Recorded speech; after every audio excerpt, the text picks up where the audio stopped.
I feel like Shane would put on like slow jazz, something could like see that. Maybe he would if he was acapella. getting real spicy. Maybe he would put on like some like You don't want to.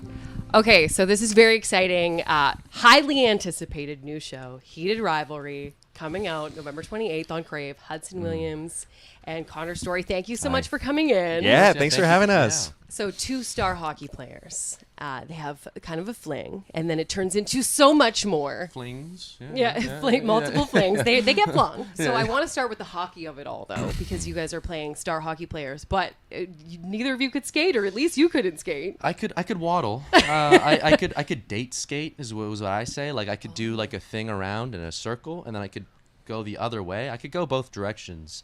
And that's where... Which, if you don't know skating, that's really That's impressive. hard. And that's where the skills ended. And then I had to learn so much more and fall a lot. But Yeah, we both, once we met each other in the read-through, we both spent like 3 weeks just texting each other being like, I'm going to the ice skating rink today. Are you going? So we kind of had a rivalry before we even a little started. bit of a competition. Yeah. So how much training did you have to do for that? Well, we kind of... It was a lot. We did the initiative on our own before we even knew that we got the part, being like, well, I live in LA, he lives in Vancouver. And so we're both like, I'm going to just start skating in case, I don't want to show up in, a month and look like an idiot on the ice. But then when we got to Toronto, we had 2 weeks with Cam, our hockey coordinator, and he did like drills with us, got us in all of our gear, like pretty much taught us how to look. Even It's days funny- when we wouldn't shoot, Yeah, we yeah, would yeah. go and do some skate. It's funny practice. because a lot of the hockey stuff wasn't actually like playing hockey. It was something as simple as like standing up, like holding your stick. You know what I mean? Because it's all those little nuances. There's the nuance too of like how you get a water bottle from over the little thing, Right. and then how you would lean over it. It's like some you people interact would with your just kind of bend over gloves. like this. And they're like, no. You hit your hip against it. You go over, you grab your water bottle. So it was so much nuance that we kind of had to learn. Let's be honest. Like we could train for 5 years every day and like never look like NHL players. So it was really those little bitty things that I think sell it ultimately. Yeah. So you guys aren't going to be tagging into a game now? Maybe eventually after season, if we get another season, Yeah. we get some, Or if we have a few beers, Yeah. a little bit of confidence going in. Yeah. Were there any skating incidents during filming? Not for us. Oh well, Francois. Yeah, Francois hurt himself at one point. He fell down and put his cut hand cut out himself on his skate. right on his. But own he was skate. such a champ about it too. We were all so proud because that's Yeah. kind of like the worst case scenario. Yeah. Yeah, he had to go to on the his top. last day of Yeah, hockey. yeah. On his No. last shot Yeah. of hockey. Yeah, but we were all so proud of him Yeah. because it was like I actually think he did that. They bandaged him up, and I think he did He another came back and then take. he did it again. Wow. Yeah. So we were all like, "Yeah." I hope you kudos guys to you. clapped. Did the like? Well We done, weren't welcome even back. there. We were, Yeah, but we would have. I saw it. Yeah. I saw it happen, Oh, and you I were was there. like, "This is gonna happen. This is gonna happen. This is gonna happen." And yeah, Yeah, I clapped from afar. Okay, good. Yeah. And were you guys hockey fans before the show?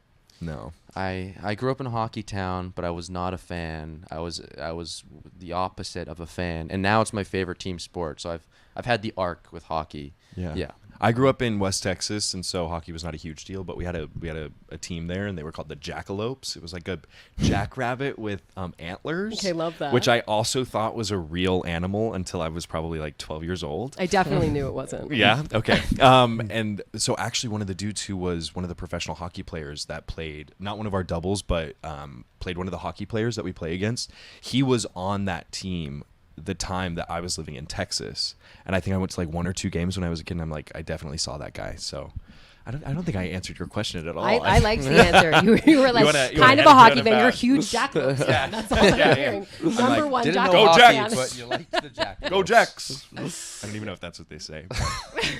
They do now. Yeah. And I feel like we see sort of the same love stories over and over again. So it's so refreshing to see one that I feel like we haven't seen before. So what does it mean to you to be a part of it? Yeah. Go ahead. Okay. Just gratitude. Even when I read it, it felt very new and fresh and important. It felt sort of like an honor I could even read for it. So I took just the audition seriously, and then the callback was enough of an ego boost and sort of enough gratitude to fill me up as an actor. And then the fact that I actually got to carry this thing through to the end was still sort of overwhelming and surreal, because I do really love the story and I love what it means. Yeah, and it's also just so specific, right? Like, hockey, queer at a different time, spans so many places. And I think that when it's really specific, people can really actually latch on to it. Like, I think sometimes stories are afraid to be really specific because they don't want to ostracize anyone. But I actually think that people relate to really genuine human experiences. I think that people know what it's like to feel on the outside of something. People know what it feels like to have pressure either from family or society. So yeah, it's cool. And it's also just really entertaining, you know? So I think it's entertaining. Well, and it's so unique too, because at least in the first few episodes, like everything is so far apart. Totally. It's like so many months go by, and you're like, "What? Yeah. How? Yeah, More?" Yeah. And then when you do have those moments, when you set that up, if that's our foundation, when you break that, if there's any moments of stillness or you stay with something for longer than a scene or two, then it's like, whoa, this is what it's like when it's still. You almost hold your breath a little bit. Yeah. Mm-hmm. And what has the response been like even before the show has come out? I didn't feel it too much when like obviously it was a little surreal when I started hearing like the buzz around the internet, people sort of like finding us before it's even announced. But I really underestimated the size it could possibly grow to until now, which is like it still feels sort of like a steady crawl up, maybe more than a crawl. Because the show still hasn't even come out. No. Yeah. But it's already so buzzworthy. Yeah. I mean, it's cool because I think we have like two kind of groups going on. I think we have people who are obsessed with these characters in the story from the fandom, from loving the book. And then I think there's a whole new wave of people that are seeing it from the ads or seeing it from the internet or hearing the buzz.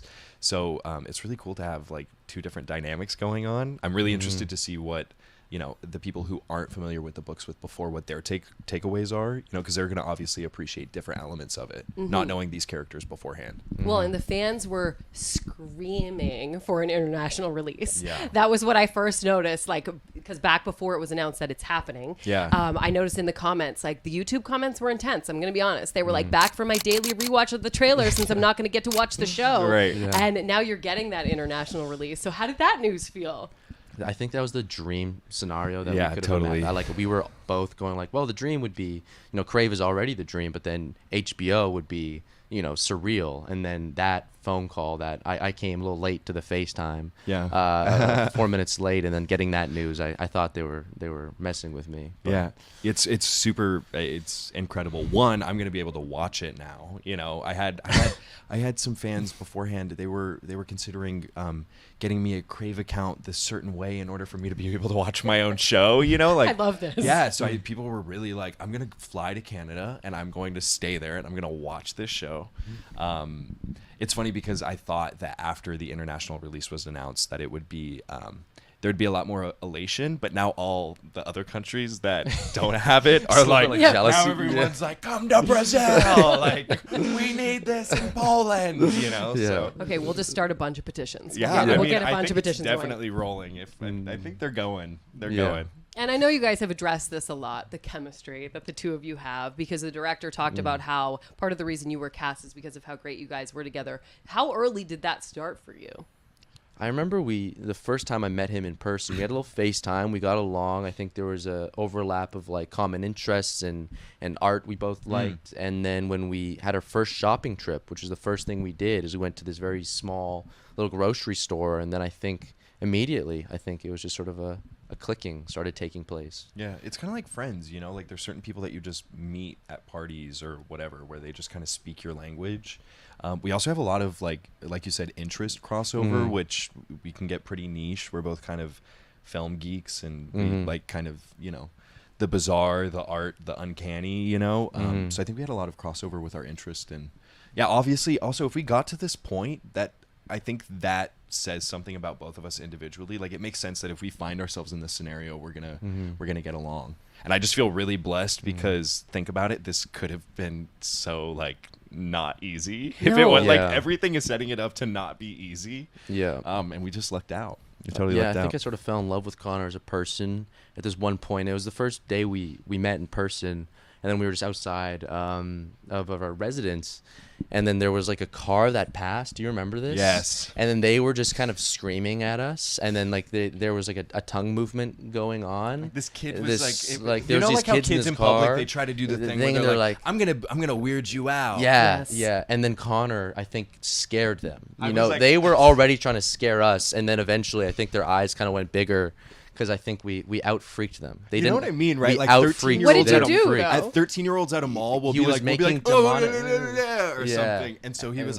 like, ah, and then I was like, ah. and it kept going, and then I was just looking at him like, oh, I can be myself. Yeah. 'Cause that's in me. You know, I can relate with whatever this Yeah, is. I mean, Can't- you did that for me too. You were, Yeah. I think the weirdness really tied us in. I'm obsessed with that. And if you guys got along at the grocery store, that says a lot because the grocery store is a Yeah. nightmare. Well, you know what was did funny? take too Terrible long. place. No, You you took know a what was little funny too about long, that I'll say was, that. like I Coconut cream. just gotten off of like a 6-hour flight coming from LA, and it was so weird to see him in person and know we're about to go on this huge journey. It was my first time in Canada. Like I was like studying Russian. Like my mind was all over the place. So I probably looked like a crazy person in there because I was like, I need coconut cream. And He kept saying chia coconut cream. I seeds." need coconut cream and chia seeds. And so he was just like following me around And as it I was spent- like, we just spent taking 35 minutes random looking for stuff. coconut Yeah. cream. I looked like a crazy person, but I was on one. Yeah. Okay, well, before I let you go, one more question because we are iHeartRadio. Mm. If things are about to get steamy, because this is a romance, what song are you putting on? As Ilya and Shane, or as Both. I feel like Shane would put on like slow jazz, you know, something can like see that. Maybe he would, if he was acapella. getting real spicy, maybe he would put on like some like cigarettes after sex. You know, I feel like he would play.